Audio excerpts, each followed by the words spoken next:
So Bafethu, welcome back to part 2. As you know, hey, yeah. So we had to do the second part of this show. As usual, we get people that go at it and they got a lot of stories like Teko, and we're doing it again. Let's get into it.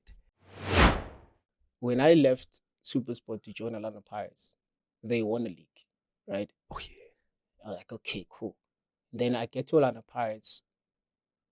I play, got to a couple of finals, we all lose. I leave Orlando Pirates 2013. They won a treble the very same year I left. So now they started having this I don't know whether it's a campaign or what, but I would say the media now started saying I was cursed because every team that I leave, they win. So I had a curse in me. So I went to Sundowns. The first season, you're supposed to win the league, we lost. Guess who hogged the headlines? Me, not Sundowns. The reason why you don't win is because of him. Lifestyle, this is what it is. Because people thought I'm playing football for vibes. Is it the cars that you're driving? Ferraris? No, what you had Bentley? No, in Austin Martin, you had a SRT. You had 5-6 cars, and people are like, "What the hell is wrong with this boy?" Yeah, but there was nothing wrong with me playing. So why was I judged on personal things? And I wasn't even hogging headlines because of wrong things. Yeah. I was hogging headlines because people didn't understand who I was. So the things I never allowed people to understand who I was, because I was just wanted to be known as football. Because if you have to know who I was, then they must know that I was a street kid. Then they must know that I never had parents, but they were there. Then I don't want you to know that because I don't want you to feel pity for me. I want you to judge me based on my football abilities. That's it. But the media doesn't allow you to. They want to profile you, and that's the problem. Because they couldn't get those type of stories, they started fabricating stories. So they'll go to people. I remember they'll go to people that I'm in relationship with, or maybe past relationship with, and they're like, "How is this guy?" If there was now there's cancel culture. I was the first person to be cancelled in football, and we never used to get that. We never used to get that, but because your mind was so messed up. You're so depressed. Yeah. So dude, you were like a walking time bomb. Yeah, I was suicidal most of the time. I was a waste. Let me tell you, when I won every trophy that I won, I was. The things the worst things in 2010 World Cup, I don't even remember the moments because I was so depressed. Now we're gonna talk about. I don't have any memory. And there's a question, and that's how I look at it, you know, and probably a lot of other, maybe 10 other people that feel what I felt about the 2010 World Cup. We're gonna get it. You also this podcast is gonna have 2 or 3 episodes. I'm telling you. Yeah. So I mean, you became the fastest Bafana player to reach 55 caps. Yeah. Bruh, that's history. Nobody ever talks about that. No, maybe they're not aware. They will once I'm not here anymore. 66 caps for Bafana. Yeah. But also the aim was, I realized that Doctor had a certain number of caps. Well, my dream was to have one more than him. How many does he have? I think it was 55 or 52. I don't remember, but you got 66. I wanted to get one more. So if you get there quicker. I got there quicker. Yeah, because once I got to the national team, I played every game in the national team. Every single game. How was the journey, bro? Tell me that. It was amazing because then you get to chill with guys that were playing overseas, or Benni McCarthy or Steven Pinar. But the problem was now they planting a seed in my head. Why are you still playing local football? And in that time, my guy, you must understand, I have an ambition to move my mom from the hood to the suburbs, right? And I'm not going to go to Pirates. I'm like, guys, I need better payment. No, I just want to go overseas to change my life and my family's life. And also, you don't want to go to the World Cup by using World Cup as a window of marketing yourself. You want to go there being secured by having a contract. Then you can play freely. That was my ambition. And also the pressure that was given to me by the fans was like, we will win the World Cup because of Teko Modise. Not understanding that you playing against Bloemfontein Celtics, Black Leopards, yeah.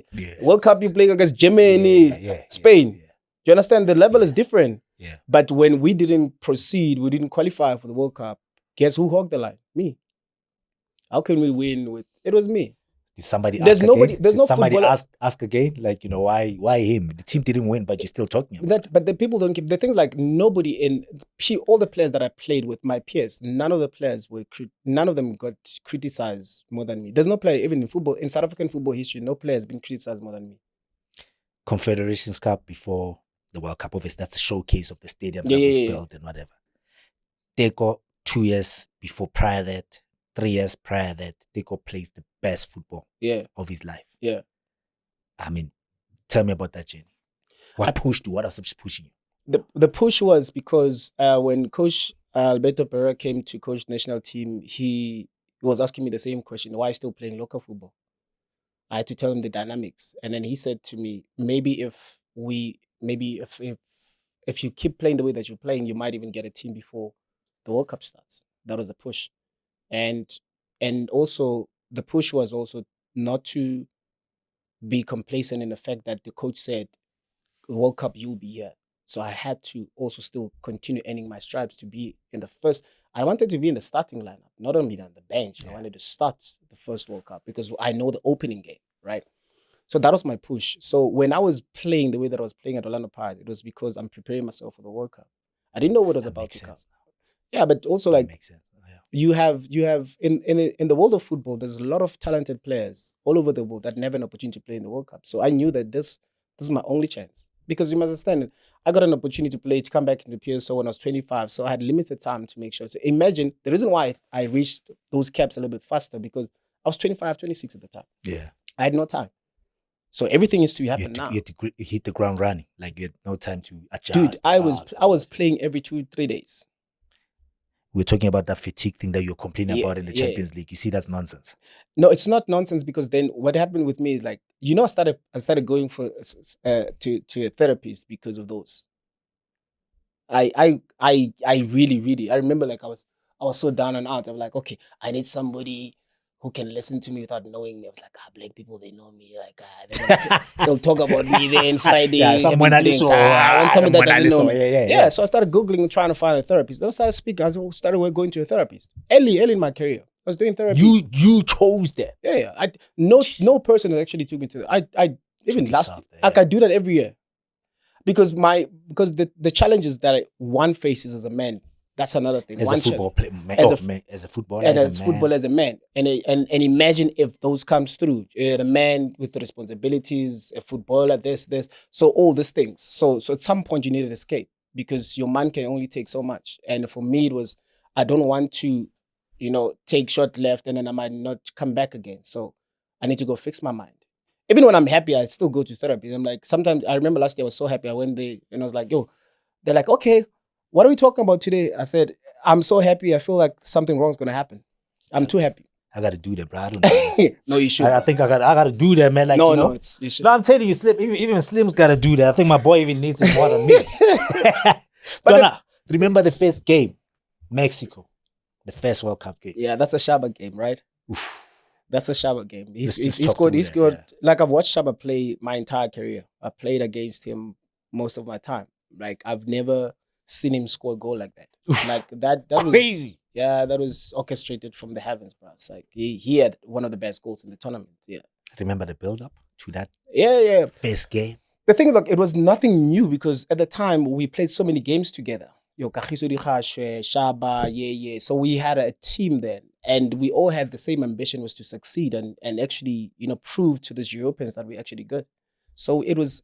I think it's a memory that will last. It's a tag also that will last our, until, because we're part of the first group to play in a home soil in Africa, to actually be in the lineup. And actually, I remember also, even after scoring, the dance went on viral, if there was viral at the time. So we were a special group, we're a special group. And I'll forever be grateful, because of, I spoke about in 2005 or 6, when I stopped playing in Vela in my last season, when we were announced that we're going to host the World Cup. I think we were in the bus going to the game. I said to my teammates at City Pillars that I'm going to play in the World Cup. What did I say about the arrogance? Not that, obviously, like, I'm projecting to the universe, my bro. That mentality that you always had. I'm projecting to the things, like, people say, like, I always get what I want. No, I work towards. I say what I want and I work towards it. Yeah, that's you. So and I do that privately. Like, I'll say that openly, but I'll do that privately. My work will be done privately. How many super sport players were in that World Cup squad that you played with? Pakat Kampela. Oh man, I don't remember many. But I don't think Pa was playing for Super Sport at the time. I think he was playing for Chiefs or playing in Belgium. Yeah, he was in Belgium. Yeah. Morgan was supposed to make it, but he obviously, like, messed up his. But I never played with Morgan in the same team. Oh, yeah. So there was a lot of local players. So we were very proud of the fact that we worked so hard to be local. But I also, in hindsight, you're like, maybe if we had a mixture of overseas players, maybe we could have done better because of the experience. Because the thing is, like, you must understand, in the 2010 World Cup, look at the players that started, right? Only few players understand what 60,000 capacity is. I'm playing for Pirates. You understand what 60 capacity is, because you get that in the derby. Who else was there? But when you're playing for Golden Arrows, Yeah. Oh yeah. When you're playing for Oh, cheaper, yeah. do you understand what I'm saying? So See, if we had a little bit of overseas players, you can also manage the nerves, because I can promise you right now, nobody in that team will tell me they were not nervous in the tunnel, because we could hear Vuvuzela. We couldn't hear ourselves because Vuvuzela was so loud. But you used to it.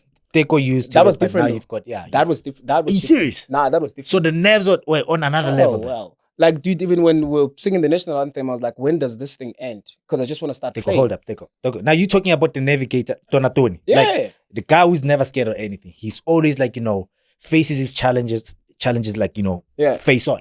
Yeah. For the first time, you saying you could feel it, or no. The thing is, like, just if I go to a game without being nervous, I become nervous for the fact that I'm not nervous, because I have to be nervous a little bit, to do better, but the nerves that I faced in the World Cup, I've never faced them before. Like, dude, you look up, you look all the diversity on the stands, right? You look at the flags, the South African flag. You look at you listen to the vuvuzela. You look at the crowd, how excited they are.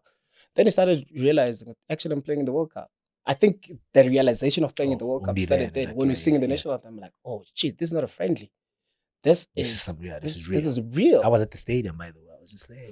Yeah. So I'm like, you should have been there. And I think also crazy, right? Like, I watched you guys. Like that first game, I was there. It was dope. It was dope. I think it was dope. It was dope. It was dope. Man. That goes to my next question, which is uncomfortable, but I need to ask you this. I don't have any uncomfortable conversations, my friend. Do you think you played your best football then? Compared to 3 years before the World Cup, how was your World Cup? How did you feel? Because to me, that's the Teko that I don't know that Teko that played in the World Cup. The reason why people think that in the World Cup I was invisible, it's because people look at me with emotions. They want to see a Shibobo. They're playing Mexico. They're playing in Spain. They're playing in La Liga. They're playing in all this type of world, right? But also, I would say if there's one thing that possibly failed me in the World Cup was I was the most miserable, most unhappiest person in life, not in football, in life, right? So generally, in my personal space, I was horrible. I was in a horrible space because I wasn't happy. Of course, this is the only thing that made me survive, or only thing that makes me look forward to the morning is because of the World Cup. Other than that, I was the most miserable person. What you went through as a player, knowing that, football basically is up here than more there. Do you see like most of the teams like, concentrating more on like, canceling these boys when they're going through that? Are they still not having like, cancelling these boys? I'll tell you one thing. As much as I'm still part of football because I still work as an analyst. I'm still an ambassador for Sundowns. But I'll tell you one thing. The system is designed for footballers to fail. It's not designed for us to live after football, right? The thing is like we are a tool. We're just a tool to be used. Once we're done using you, we'll find a better tool, a sharper tool to use. So if you're constantly on the pitch delivering, I don't care about your personal life, how you're doing. Nobody checks up on you. Nobody calls you to ask you how are you. How you feeling? Yeah. No, nobody does that. When you get a call, somebody's going to ask for something. They're not asking you if you're sharp or not. So sharp with your wife, the kids are okay. Nobody cares. They just want to see you performing. Exactly. Nobody really, really cares until you become successful. When you become successful, now people care about even your own team, even the team that you play for. It's worse. It's your team. The thing is like if they see you laughing and smiling there on the pitch, like, he's okay. But the thing is like I knew how to wear a smile. Like even today, like it's so sad that I know that I cannot show up at work like my problems. There's moments as well, like even after retiring, like I was going through nuts. But I'll still show up on TV. Nobody knew that. I'll still show up on TV, the nice suit, smelling nice, and do the best that I can. Like jumping like the best player. That's how life's supposed to be. You're not supposed to look like a problem. But the thing is, like in true essence, people don't care. The way that we think that they do care. And then you get people that are closer to you, because you have a strong character. When you're going through stuff, you know what they say? Nah, you'll be fine. Because they don't have the capacity to help you out. They say, nah, he'll be fine. When you're done. Because they've seen you overcoming things. But sometimes, that's why the strongest person always is the one that suffers the most because he doesn't know where to go to. Because even if you do go, people will never comprehend what you say. So you're saying like a whole lot of these kids, we're still going to see most players suffering. I hope not. Not having. Yeah. because there's not enough support for them. Like, for instance, I always say, like, let really leave really to be young. Let him be a kid. Allow him to be a kid. Allow him to grow and mature. Let Shabalala Villa guys allow them to be kids. Because the moment you start titling them, the moment you give them tags, we are enabling them to become greater. Because then we're giving them superstardom at an early age. What happens when he's 25? We know in South Africa nobody hogs the the superstardom for that long. Teko, you obviously like achieved stuff at 25, 26. Yeah. Really? Still young. Still young. You got like, Skilo started at an early age, 18, 19. So Villagazi. Yeah. I don't know, but people say he was 25. But he said I play no part in that. Plead the fifth. But it is possible. You know what I mean? At 19, but you gotta stay grounded. Do you understand? But how? It is possible. I don't know. I started at 18. Yeah, but just the way you were brought up is not how these kids are brought up now. So we can't also take the blame and say, but the parents need to play a part. The thing is, like, kids now these days, they want to be cool. So what's the coolest thing that is getting exposed to? It's a musician, a dancer, a DJ. You're cool. You're accepted. You're loved. Everybody wants to be liked. Everybody wants to belong somewhere. So now, if you're a footballer, you liked at an early age of 19, 20, by 25, what are the chances of you being still a superstar? Oh, yeah. Because you're never given a chance to be a kid. So if you look at, there's always the show footy, like about those kids that grew up in Disney. What happened to them? They became junkies and yeah. Because we don't check out on them. We think they've got everything on point and whatever. We're not allowing them to be kids. I know, like, I'm gonna be for real with you. After when I was like 20 something, 28, and somebody asked me, what do you like? Besides football, take football away from you and say, tell me, what else do you like to do? And I was sitting, I'm like, you didn't know. Exactly. And that makes sense. Yeah. Because the thing is, like, we play football because we love it so much. And that takes everything, right, for us to get to that level, to play in that level. You know, there's a lot of sacrifice. You're losing friends, you're losing family members, you're losing relationship. Yeah. But the thing is, we have to find a balance, because life is about balance. And normally the people that actually are unable to progress in life, it's because they're unable to find balance. And lucky are those who actually do find balance. Because then you find your interest. When you're not actually doing what takes most of your time, you find an escape to actually go relax. But with football, is what we do. People come out and like, footballers are drunkards. No, that's an escape. That's them trying to find balance. But if this thing is educational, this thing is actually having a conversation of, and people allow these footballers, because the thing is, like, what I used to fight about is, like, you can only call me a player if I'm wearing a kit, if I'm playing on the pitch. After that, I'm not a player, I'm Teko. I'm a different person.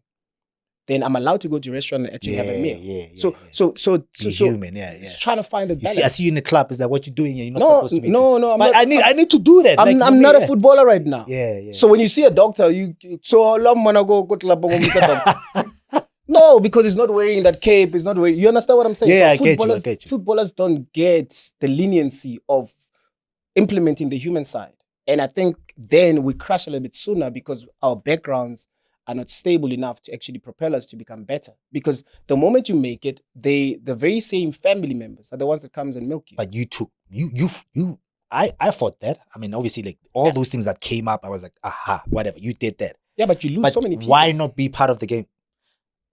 Do you even talk to these boys, bro? Do they even call you to come and talk to these young ones? They scared. They saying I'm not approachable. But okay, let me smile, guys. Come through. But the thing is, like, I wish I can have conversation with them, because the thing is, like, there's nothing that they have that I want, right? And I wouldn't speak from a bad place, and I'm not going to tell them what not to do. I'm just going to tell them what to look out for, because you have to walk that journey alone. You have certain things you should learn by yourself, right? So I'm just going to let them know, it's like, guys, if this might come, but if it does come, this is how you deal. This is how you deal with it. So I'm telling you on things that might happen in the future. I'm not telling you about things that happen now. So the things like, because I've achieved so much, or maybe because I'm in a space where I am, people are scared to approach me. But what is it? It's a system that's gotta allow you to do that. But but the system open? No, the system is not open for us. Let's talk about Pirates, right? Sure. So, do you regret the way you left Pirates? Yeah, definitely, 100%. I regret the way I left, and I. Say, come on, dog. Let's talk. Yeah, no, I regret the way I left. Right. Yeah.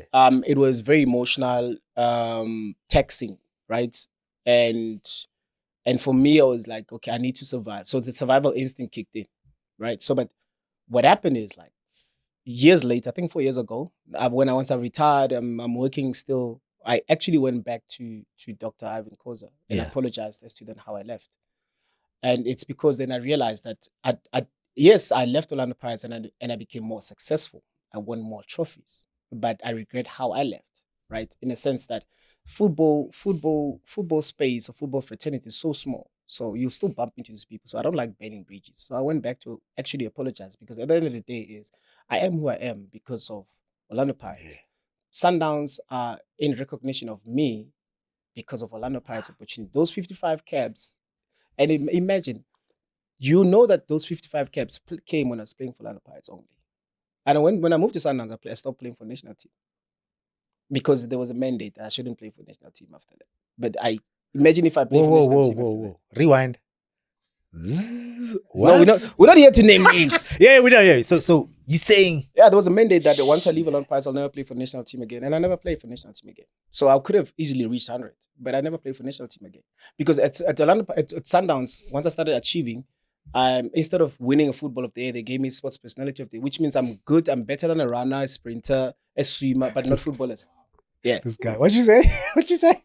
You go on? No, because I was supposed to get a football of the year award. So I'm like, no, we'll give you sports personality of the year award. So you're better than everybody else but your peers. Who got the player of the season? I don't remember because I was somewhere in camp and then my manager went there to receive the award for me. It was so weird. I think it's one of the awards that I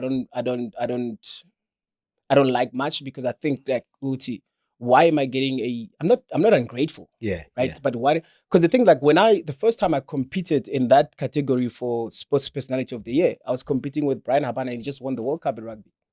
Right. Yes. And I knew like, Brian Habana, the sprinter, the Springbok. Yeah. I knew that I wasn't going to win. There was no way that you're going to win that one. Habana was like crazy. Of course. Yeah. But I won football of the year at that time. Sharp. But now how then I'm not a football of the year, but I'm a better sports person. See that, yeah. It's like saying in the entire country. It's like, you're supposed to be getting a player of the season. They give you players play. It's just like to do you a favor. Yeah, it's like most improved. Yeah, most improved. Yeah, it's like what? How can I put it in music? It's like you win song of the year, but you're not even in the category of the best album. We know what you did at Pirates. Yeah. No disrespect to Pirates and whatever. And you went 2011. You decided to go to Sundowns. How did that come about? It was that day. It was the worst and the best day of my football career because then I was called into a press conference by Orlando Pirates. I remember I got a call Sunday, but do you have a suit? Yeah. But okay, come. There's a press conference Monday at 9:00. Me being me, I was like, I'm not gonna wear a boring suit. Went on with a pink bow tie. This guy. You know what I'm saying? Yeah, that's you. If I go out, let me go out in style. Yeah. So I get there, and then we have conversations with the team, and then Pirates decide to release me. But at the time, I didn't know where I was going. I didn't decide, but it was a conversation that's been ongoing for long because I wasn't playing for Pirates, I think, for a year and a half or so. People forget that at some point I disappeared in football. What happened? Like that? I was fighting to go overseas. I think it's a well published story. Yeah, I was fighting to go overseas. Like, there were teams that were. Was it like I think West Brom, Aston Villa as well. Yeah, there's a lot of teams. Is that true? Yeah. And all those teams, they never asked for trials. It was medical. So they already liked you. They like, we just come. Yeah. If you pass your medicals, we got you. Yeah. So imagine the damage that is done mentally for me. So I disappeared in football. So hold up. So Pirates at that time didn't want to let you go. Was it because they wanted more? They wanted a lot of money? That's the thing. I think that's the thing that troubled me the most because I was kept in the dark in terms of conversations. So I didn't know what was happening. I didn't know what was happening. But also at that time when that was happening, there was the preps of 2010 World Cup. Yeah. And Dr. Ivan Koza was busy with those things, right? And the people that possibly were supposed to be taking care of my matters were sluggish. They were dragging their feet. And for me, I felt like, okay, now maybe the team doesn't buy into my ambitions anymore, and the love of the game started fading. But Donna, I see this a lot of times in South African teams. A team will come in and they see a promising youngster, they want him, and the team just overprices him. Yeah.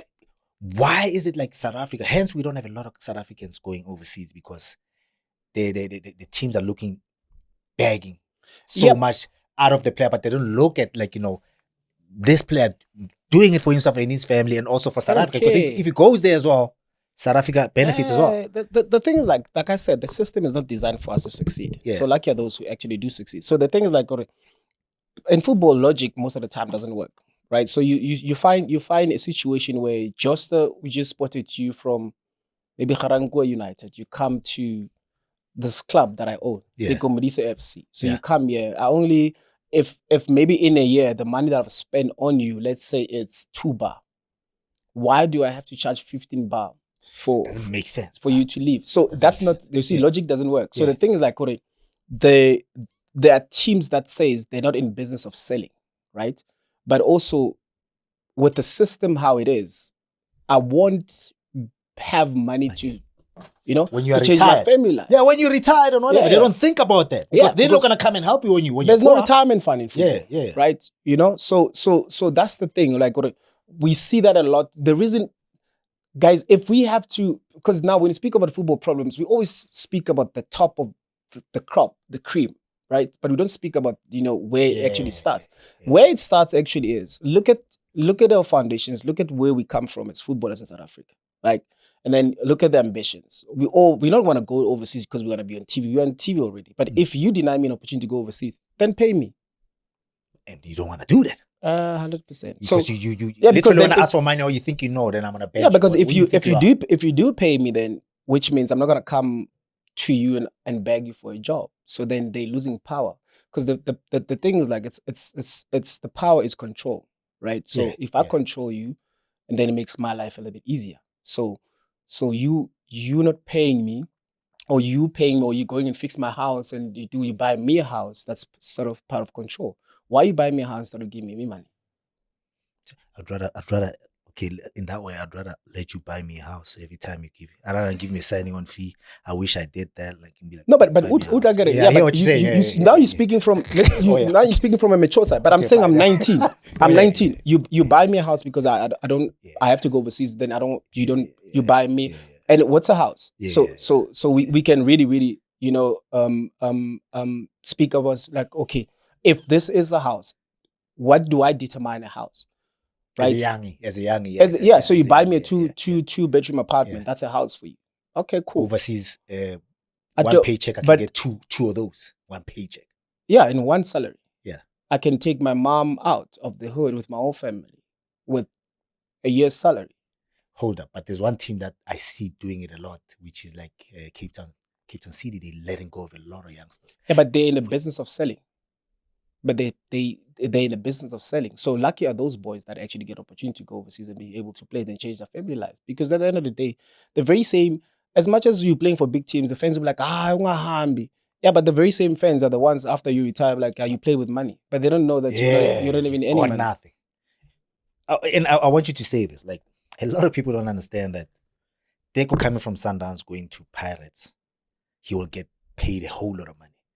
But a Joster that comes from development, they're Pirates, to a senior. You'll never get seen. I play regularly, but probably from playing for DDC that I was getting 10,000. Now they give me 20,000. Yeah. And like they lock me in a 5-year contract. Yeah. That increases in 2,000 every season. Yeah. And now 5 years down the line, the team like gets rid of me and I don't have money. They're like, yeah. Does that really happen in football? A lot. Because the thing is like, number one, I'll tell you the honest truth, we sign contracts based on our empty stomach, right? So we sign a contract not knowing, because most of the players, they don't believe in their ability. So we sign because we want to play for the certain team. They're like, I will give you 500. I'm like, that's fine, because where I come from was earning 2 cents anyway. Yeah. So within a year, my value now is 30,000. It's no longer 5 rand. It's 30,000, my value. The teams won't call you back into the office and renegotiate the contract. Pause that. We're talking to Dalu. Dalu was here. He said when he got to Leeds, they were getting paid £5,000 a week. Yeah. And the FA came through and they were like, you guys can't be paying these guys this type of money. You need to increase it. That's the league. That's the league, right? Yeah. And why can't we have that here, bro? It's the system that we were born into. It's the same vehicle that was used before we were born. It's the same vehicle that's being used right now. So we can't really. I'm not the right person to actually say that there's things that needs to be changed. But I'm saying it's just the system itself, because I can still say like Sundowns now, it's the team that pays the players the highest, but none of those players will survive 54 years of retirement. Because you say? Let me tell you this. Let me give you. No, I want you to repeat that. For people to know that. Let me tell you this. Let me tell you this. Footballers in South Africa, you only get a better contract at 28, right? 28, 29. So in a 28, 29, you buy a 3 million house. Yeah. You're paying 45,000 a month. That's right? a 20 year. Yeah, it's a 20 year bond. Yeah. By 32, we're saying you must retire.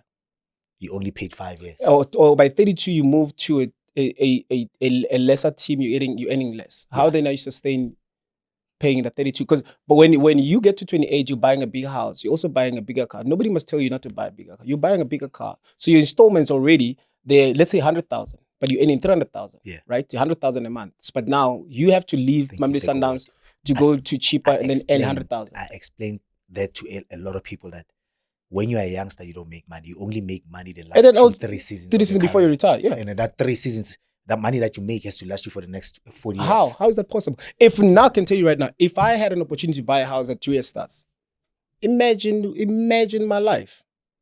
That would have changed my entire life, because then the reason why you see your Yamal, your Messi at a young age excel, because the first contract sorts them out for the rest of their lives. So now you're playing what's left. You have the passion for the game. You want to achieve that in football. So you no longer think about money. The second contract. Yeah, but in South Africa, you always think about money. The second contract is your grandkids. Yeah, it's your grandkids. Now it's generational wealth. Tell me which player in South Africa that played in South African football has generational wealth. And Sundowns changing that? It does change that, but then you have, how old are they? You get your Temba Zwane, that is, but he gets a better contract at what age? So now it forces you now to be able to get into the system of like, you need to know how to manage money. At what time? After training, I need to go back home and do my analysis and watch the game and do this, come back the next day I'm training, the next day I'm traveling to Tunisia. At what time? But they say that you must hire a professional. A professional, that's the same person that will steal my money. Those managers that say like, yeah, Brasem. So they offer him 100,000. He says no, they only Spaniseki 20,000. He keeps like yeah, of course. He keeps like 80,000. How many players are educated to read contracts? We don't. Yeah. So there's always a fine line in the contract, but if the system itself is designed to protect the players, because we are the product. Let's talk about Sundowns. Now you get there. We know they're running the system differently. Yeah, they do. What are they doing different, bro? Look, first of all, Dr. Patrice Motsepe changed the landscape of football in South Africa. Student how players needs to be paid, right? He came through, he just messed up the system. Teams started paying their players better because they were scared that they would lose their players to Sundowns, right? So now what happened is like now with him, he always had his ambitions because he's a business person. Now he gets to move across the globe and make friends, whether business-wise or just friendship. So now his ambitions also was to see Mamelodi Sundowns succeed outside of South Africa. So now his ambitions was, okay, Sharp, I need to conquer Africa. Now he started investing more in football and building a team to actually be in that space to conquer Africa. Yeah. And that's always been the ambition of the club, to be able to be the best team in Africa. It started when? It started when he bought the team, even though he didn't succeed at the time. Even though he didn't succeed. So people look at Sundowns like, they succeeded. Yeah, but you don't understand how much money he lost for him to get to a successful place. He's still losing, by the way. He's still losing. So sometimes like people, Sundowns have got financial power. They always had. But now the chances are what Pirates and Chiefs were when I was growing up, it's Sundowns now. The reason is we grew up wanting to play for Kaizer Chiefs and Pirates. Now kids grew up more wanting to play for Mamelodi Sundowns. Because of the success. And what? They're getting looked after. Yeah. Sundowns they still look after us. We done playing. They get looked after us. So there's a lot of guys that play Surprise Movie, Godfrey Sapula. There are a lot of legends there. They're still getting looked after. Temba Mguni, there's a lot. So how many teams can you count in the league that takes care of their legends like that? Yeah. Even Pirates does. Even Pirates does. Yeah. You know? So there's very few, but that's what I'm saying. But also like not every player that played football should be called a legend. Yeah, of course. But we can't all fit and we can't all work for all these teams. I mean, the cake is big. You got to see where you fit. In this thing. But also it helps is then when a footballer realizing, as much as I struggle with it as a footballer, it's important as well to know that at some point this thing will end. And then if it has to end today, are you happy with your life? 2012, Pitso joined Sundowns. Tell me about the impact that Pitso did there. Very good child. The simplest way to put it, Pitso go Sundowns, and then he did this. Then he shook it. Then everybody fell. Then he turned it back. And then whoever that's stuck there, and then he continued. So much hate on him, right? By doing that. Yeah, people didn't like him. A lot of people didn't like him. Some of the players didn't like him. I was also one of those players of like, what are you doing, bro? Yeah, but because he coached me for so long, I knew the idea. I knew the plan because I used to go to his house. He used to call me before he came to Sundowns because I was the captain of the team at the time. So he used to call me and ask me about Sundowns, and we'll have a conversation because it was still a national team at the time. But when he came through, he said the first thing that he said in the meeting, we were from a game that we lost. The first thing that he said, we're number 13 on the log or 14, I don't remember. So the first thing that he said when he came through is like, I'm going to be in the top 8. And then after being in the top 8, I'm going to sign players. Every position will have 3 players, and I'm going to win Champions League, and I'm going to win the league. That's exactly what I did. Yeah. And that's what happened. Yeah, but also like by saying that, you must work towards it. So he became very, very aggressive. And Pitso, he's a football lover. He breathes, lives football. So he worked so hard. And players that were unable to keep up with the workload, they fell off. See what you're saying? They fell off. Honestly, they fell off. Even talented players, they fell off because Pitso was demanding. It was so annoying. He was demanding. He's more like a body master type of coach. Yeah, crazy. You come in the morning and you see him like he's yawning and he feels sleepy. He'll drink coffee. He's like, yo guys, I was watching AC Milan at 5 a.m. I'm like, when do you sleep, bro? He doesn't sleep. But the things like you watch Coach Pitso now, you hear this young coaches like, Pitso was the most successful coach. Okay, sharp. But can you work? Can you put in the work that he did for you to become successful? Because you must understand, Pitso started as a scout at Supersport. He got a job. Yeah. Pitso scouted me when I was still playing for Ria Stars. He wanted to sign me. So Pitso was a scout at Supersport. When Thomas Marichache retired, he wanted me to come and replace Thomas Marichache. So Pitso had always had an eye for me. So he's always had an eye for players. Yeah. So that's his speciality. That's his speciality. So now imagine now giving him an open check to sign players. So he would. And Sundowns did that. And he did that. Some people was like, dude. Yeah. But before Pitso Sundowns, how many coaches came through and signed players but never succeeded? So Sundowns always spend it. So the things like now, Sundowns, now they're trying to take the credit away from the team that Sundowns has built in terms of now they want to monetize it. Okay, why don't you spend also? 2 league titles, 3 seasons. Yeah. Is there any title that you like? The biggest one? The biggest one that you'd say? Champions League by far. The Champions League by far. And in the way that we did it. So Champions League, we got knocked out, ne? So we come back home, we're celebrating. I think we just wanted a double that time. We're celebrating the league. We're out in an open bus, we're relaxed. We're having some yana to drink. We relax. We get a call. Hey guys, the team that got disqualified, you guys are back in the Champions League. Right? So we all pack our things away. I swear to God, we said to ourselves, since that we're back, we might as well win it. I think it's the toughest trophy that I won because at some point, you in transit for like 8 hours in Dubai. You're sitting in those chairs like this. You're like this. Uja Bega. Your flight is at 11. When you come back, you learn 2 days later you must play. Right? And the fans, they don't know about jet lag because they only get in a taxi in the car to the stadium. So the responsibilities are so huge. So once we started furthering into the tournament, now, because at least, Sundowns has that type of money. So we started jetting in and out. Yeah. That helped us a lot. Hold up. So what did you guys, let's talk about this, bro.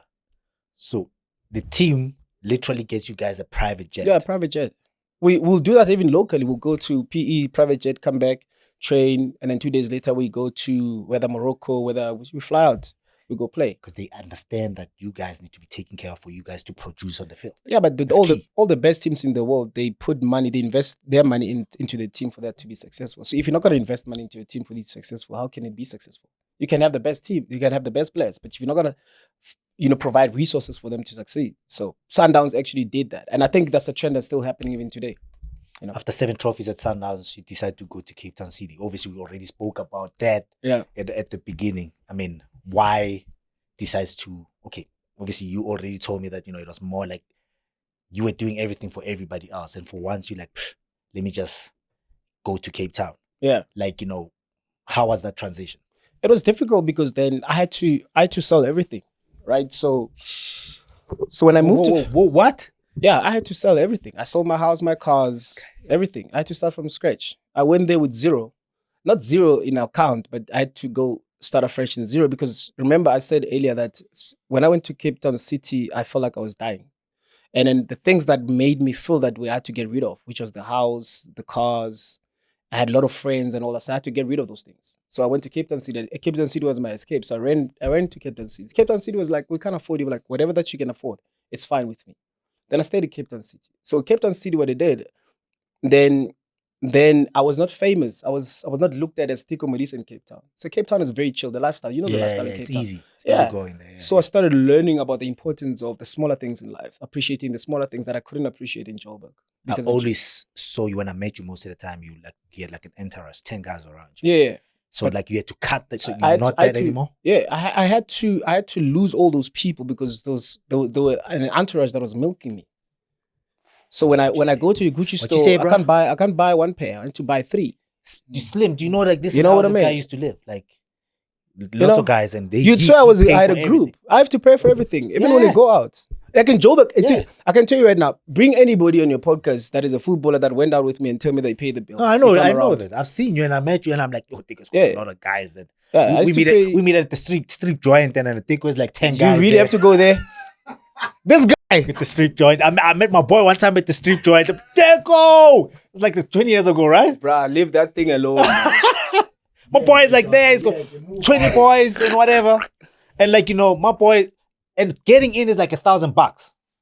It was $500 then. It was $500. But I have to pay for everybody and still being paying for entertainment inside. But the thing is like I always wanted to belong. So if for me it's like I honestly sabotaged myself because then they ended up feeling entitled of my success. Because then I'm opening all these doors for them. I'm putting in places where they feel like they can be me. At some point, I'll go to camp, the national team camp, and then I'll see them wearing my clothes. Yeah, I'm like, but that's my stuff. No, for real. Yeah, they're like, no, we don't want them to look. We don't want people to see like we're a driver. But I'm the one that put them in that situation. I made them feel like they're living my life. So I had to get rid of those. Finally. We've been talking for too long. I've kept you here for like 2 hours. Yeah, bro. And thanks for that. Thanks, Lace. Finally, bro. Putting together your 5-a-side against my 5-a-side. Doesn't matter. Players that you played with, players that you played against, or whatever. In your 5-a-side against my 5-a-side. I'll choose the players that I like. I was part of one of the most successful teams in South Africa, which is Sundowns, because we won the Champions League, right? Yeah. And ever since, no South African team has ever done it. But we're on the verge of maybe Pirates doing it or Sundowns doing it again. So we're in a good space. But I will pick players that I've never played with, but I wish that I did. Right? Yeah. Ooh, from a club level, not a national team level. I'll go with 5-a-side. I'll go with the goalkeeper, Itu. I never played with him on the club level, right? Yeah. I'll pick Kagiso Dikgatshwe. I'll pick Papizo Twane. So many midfielders, this guy. We will have the ball. Yeah. We're not there to defend. Yeah. I'll pick from a striker point of view, I'll take who did I watch that was? I'll come back to you straight. So I'll take it's KG as Papizo Twane. I'll take Tso Vilagazi, 3, and another midfielder. Yeah, and then I'll take I'll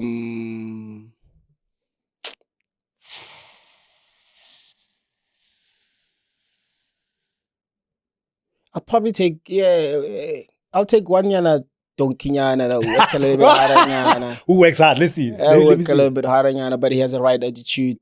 He's always been a professional. I'll take MG Morgan Gold. Ooh. And then, comfortable on the ball as well. Yeah. But he doesn't mind, rolling the sleeves. Yeah. And possibly maybe last one, eh? Yeah. Benny.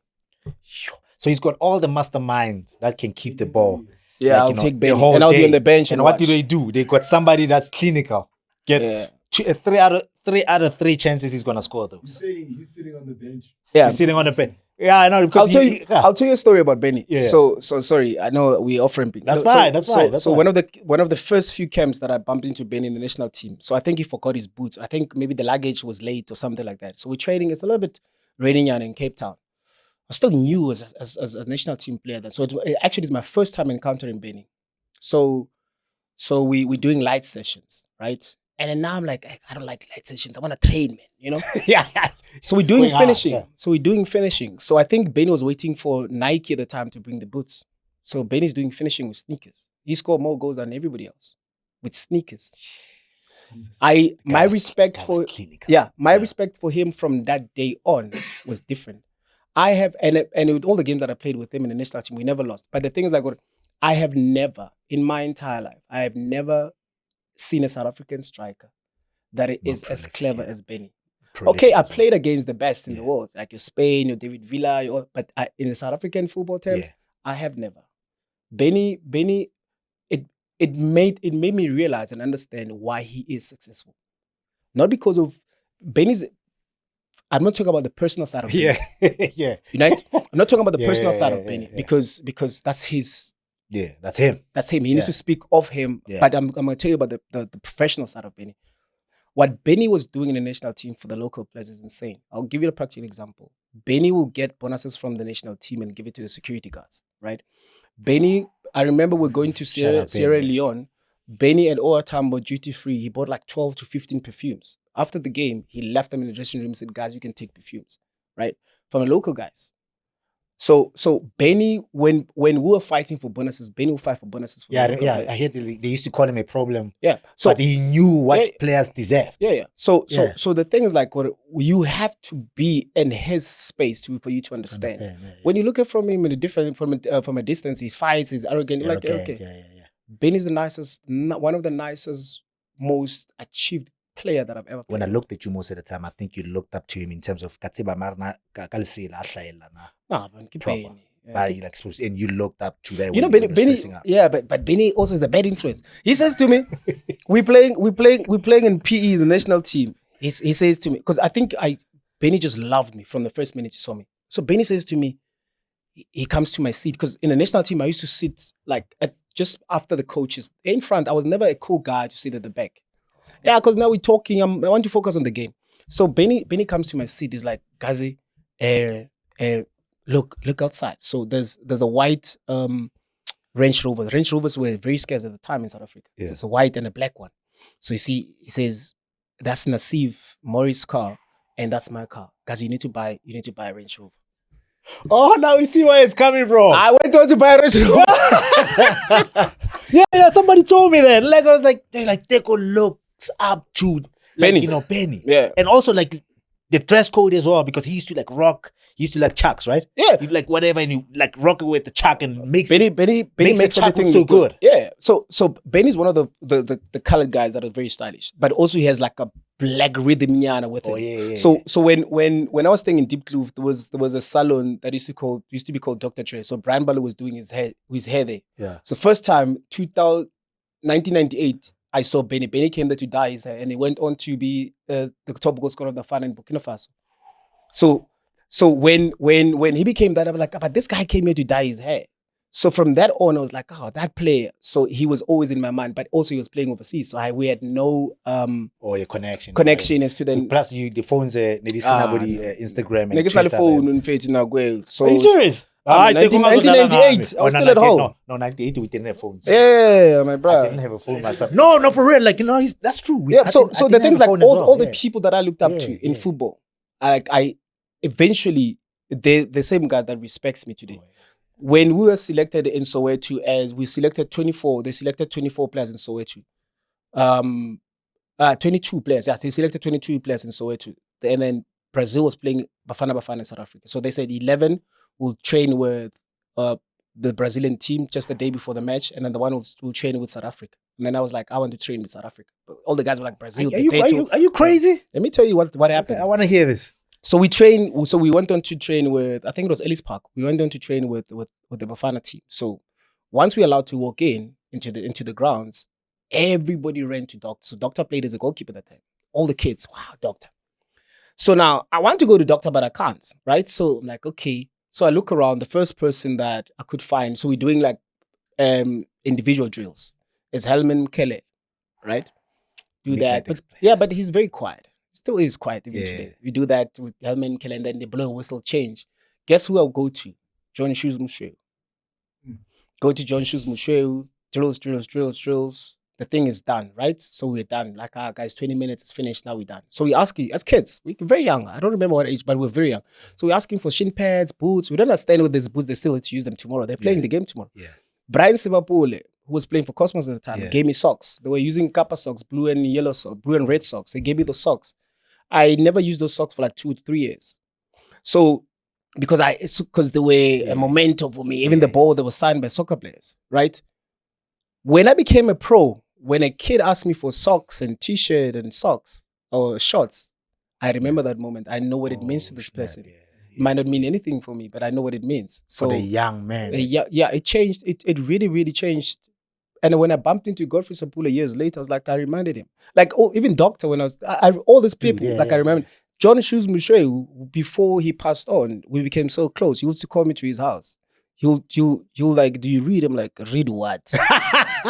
Says, do you read books? Like, no. I see what you're saying. So you never used to he gave me books to read. Yeah, he was one of the most crazy. Yeah, he was the smartest guy in football. Yeah. So he'll give me books to read, and he'll drinking wine and sipping wine. He has all the money in the world, but he had time for me. Who drinks wine more now? It's me now. I see. Yeah, I'm saying. I see. Come on. Have a lace. I know we like 3 hours, but have a lace. Sorry, lace. We enjoying it. I know this boy will be posting all the time wine. Like, I know you love your whiskey as well. Yeah, but the things like you this thing. All this influence that I grew up with, they're part of my personality now because I didn't have one, so I had to pick from other players that I like. Reading as well, so you took that reading. Yeah. Like I had to read a lot now. Yeah. I taught. You know that I taught myself how to speak English. Like, what are you saying? Like, and you speak like this? Yeah, I taught myself how to speak. I started reading books. When Shoes found me, I wasn't sure. I was reading, but I wasn't reading to improve my vocab and pronunciations. I was just reading because I was reading autobiographies and all that stuff. So I wasn't reading with that thought. So the thing is that, because I attended school Kokas, so I was being taught English by Venek, right? Kokas. It was. I remember. So, it was like that. But also I had always this fascination of I need to date girls that actually speaks English because then they get to improve. Yeah, like I never, like seriously. Sorry, Lace. I mean, this is his life. Okay, sorry. This is James. Sorry, guys. But we are in podcast now. We're in podcast now. Yeah. So I got that fascination, right? So my thing was like I only date girls that can speak English because then they get to improve me, right? They get to improve my vocab, pronunciation. They get to correct me because they're in love with me, right? Oh, yeah. But also, I mean, you can cheers. Let's check out. How we pronounce it so? It is so. Yeah. So I got to learn, right? So I remember my first interview as a footballer. I was shaking. And I actually bumped into those people that interviewed me years down the line. They're like, we're so proud of you to see you where you are. And even when I was still playing football, people can remember I was the most boring person to interview. I didn't want to speak, right? But privately I'll speak, but I didn't want to speak, right? Fast forward, I work in the media space where I actually earn a living by speaking. And with everything that I know, I had to actually teach myself. I had to teach myself how to read. Now guys. I had to teach myself how to speak English. I had to teach everything that I knew. So you don't have to go to the expensive schools to be. I didn't even go to. I didn't know what expensive school is. I knew that when you're wearing a blazer going to school, you're actually attending an expensive school. But my brother, I didn't even have uniform to go to school, so I had to teach myself everything. Even though I was nice in school, I was really, really nice in school. But I knew that even if I do finish school, there's nothing that I'm going to do because guys that were smarter than me in school, they finish school, they chill in the corner. Hey, guys, we're not saying people shouldn't go to school. No, it's a keep on going to school. Not everybody's going to be like Teko. Not everybody's going to be like Lucas and what, Not I even played for his team. I played for Lucas' team. You know what I mean? Go to school, guys. School is important. Yeah. Football, it's only a few people that can play for 20 years like this guy here. Not everybody. Some guys, like, they always like end up like, play 3 seasons and they're done. Yeah. Right? But if you have school, you got something to get back at. So we're not trying to say, guys. Plan B is important, guys. Plan B, it's important because not everybody's going to be on TV and whatever, but school, at least we know that you are guaranteed something. You can be a lawyer, you can be engineer, you can be slim. Slim, what are you, dog? We'll talk about it after the show. Yeah. Teko, what a pleasure, my boy. Thank you, man. We Thanks can for go on coming forever. through. I told you that this will take forever. Okay, being like a real pressure having you in the studio, dog. Like, stories are crazy. I can talk to you the whole flipping day. And I have a story about you. Whoa. I have a story. Whoa, not today. Well, maybe you must come and interview me. No. No, when you interview me, then you can ask me about I that, have right? a story. It's a nice story. It's not a bad story. I don't have bad stories about people. Yeah. But do you remember at some point you were sponsored by Hamed? Yeah. No? Yeah. And then I think the offices were at Johannesburg Park or something. Yeah. Ellis Park. Johannesburg Stadium. Johannesburg Stadium. Yeah. Yeah. So I think you recommended players to actually be part of the brand, and I think you were the only one in South Africa at the time. Yeah. And I was part of the players that you recommended. So I No was nearly. ways, I even forgot. Yeah. So I nearly like I did wear Hamel at the time for a couple of times. Yeah. But yeah, the deal fell through. Yeah. And I remember the first time that I met you, we met at somewhere in Rosebank. The difference is like when you see a person from the pitch, it's very difficult because I was a professional footballer at the time. I think I was playing for Pirates at the time. So Gatley was like, "Nah, come on, I want you to meet JD." I'm like, "Who the hell is JD?" Mm. So we bump into each other. So we actually had dinner together. But you were still I think you got married when marriage was not in fashion. Yeah, so, I was like 26, 27. I was young when I got married. So we were there. But also the thing was like the one thing that I took away from that was you always had this humility about you, right? And you were one of the first group, Terminator, that actually made it before us. Yeah. Right. And at the time when one specifically me needed people that are in my space, but that are really, really sober-minded. Yeah, like sober-minded. And by that mistake, I think Katleho knew that I was actually gonna gain something from that. So I remember we chilling, we having dinner, nice drinks and all that stuff. We left. And I remember telling Katleho, like, thank you, man. Like I needed this. Because normally when we bump into footballers, it's about parties, it's this, goals, and that. But we actually sat and had a conversation. And it wasn't like an interview. So, and those type of moments that I always appreciate, because then there was no superstar on the table. Like it was just two guys that actually do the same thing. They like chasing respect around this each other thing. and whatever. That's respect. Like that's pure. Yeah. So there's no Maradona on the table. So we're just gonna be two guys that are just chilling. And then the reason why I'm bringing that up is because I know for the fact that I can still remember it after so many years.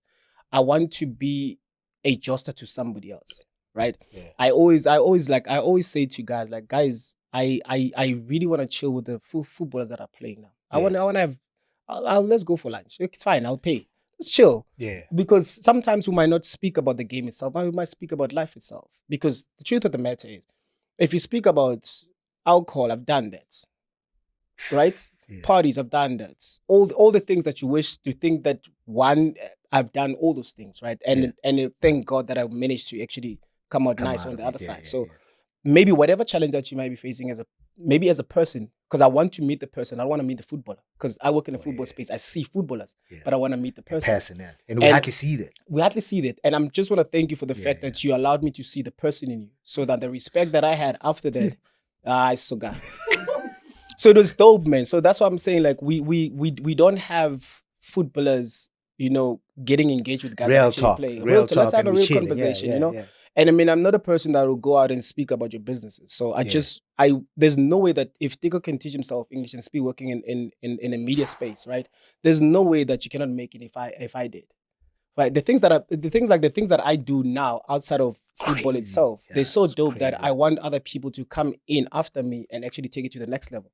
And for that to happen, let's have a conversation. I've got things that I have plans for, but I can't do it because of I'm attached to so many things. Like right now, like for instance, people have been asking me, when am I getting a collaboration? When am I doing my own line? Like now I'm signing with one of the biggest fashion things in the South Africa. So I'm gonna have my own. What? Who that?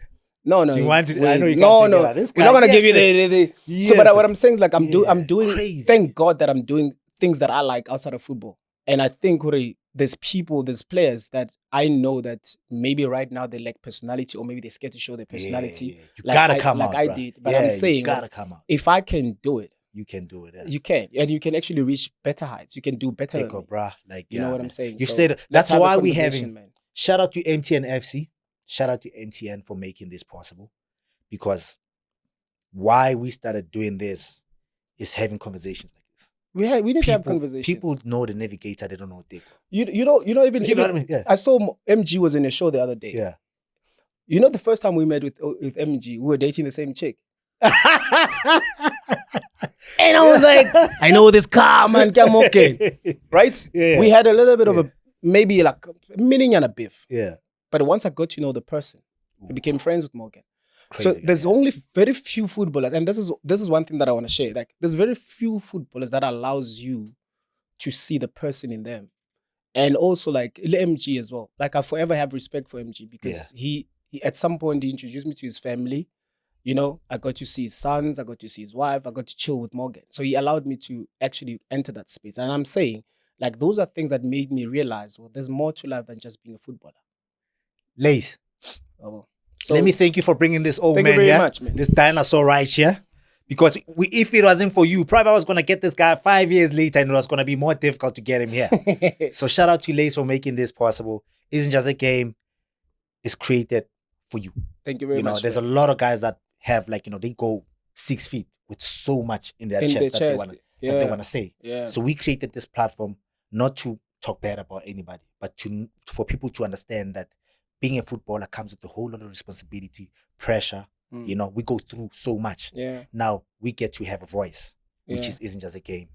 Thank God now we have those type of situations or players actually have a voice. Because in the past we didn't have a voice. People didn't want to hear footballers speak. They just wanted to play football and that's it. Yeah. And for the fact that we do have such platforms, man, that's great. And also from a person that also play the game, you understand the struggles of a person goes through, not just a footballer, a person goes through. Because times you get people that get you to sit here and then to speak from a personal point of view, not from a football. Because from a football, it's just a profession. After that, you're a person. For the fact that they're able to come here and feel free and be able to be naked emotionally, which means you're doing a They're good scared job. before they come here up until 5 minutes later, they just loosen up. Yeah, which means they can trust you because footballers, we still footballers at heart. So we don't trust easily. Yeah. So for the fact that we can still come here and have a conversation with you one-on-one, we trust the fact that you know what you're talking about because you've been, around those four lines. So don't stop now. Even the guys that actually still play now, you need to have conversation. We don't have to wait for guys to retire first. Yeah, we're looking at it. Yeah, we're